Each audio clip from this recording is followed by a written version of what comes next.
Hello guys, এই যে আমি আজকে পটলের রেসিপি বানাবো একটা। খুব সকাল সকাল সন্ধ্যায় বানিয়ে নিয়েছি।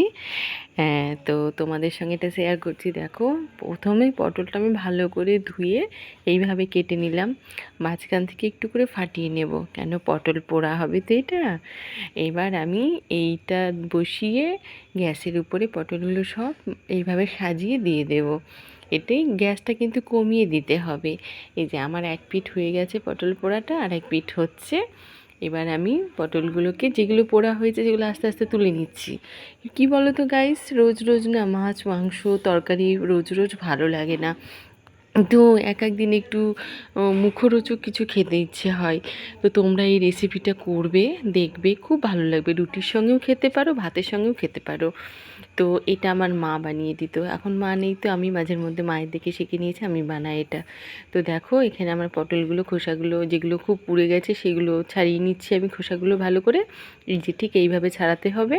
আর আমি আগেই পেঁয়াজ কাঁচা লঙ্কা কেটে রেখেছি।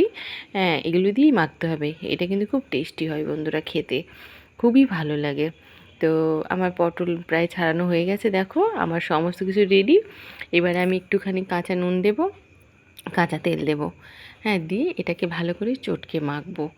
হ্যাঁ, তো এটা মাখার পরে এটা অনেকে শিলপাটাতেও বাটে।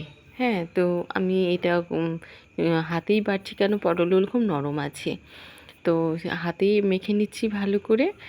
এটা হাত একটু চটকালেই মাখা হয়ে যায়। তো এটা তো খুবই ভালো। আমার এটা দিয়ে আমি আজকে শুধু রাত্রিরে এটা দিয়েই ভাত খাবো, আর কিচ্ছু নেব না। তোমরা এটা খাবে, বানিয়ে খেয়ে দেখো বন্ধুরা। আর তোমরা এইভাবেই আমাকে সাপোর্ট করো, আমার পাশে থেকো, লাইক করো। আমার ভিডিওগুলো কেমন লাগছে বলো তোমরা।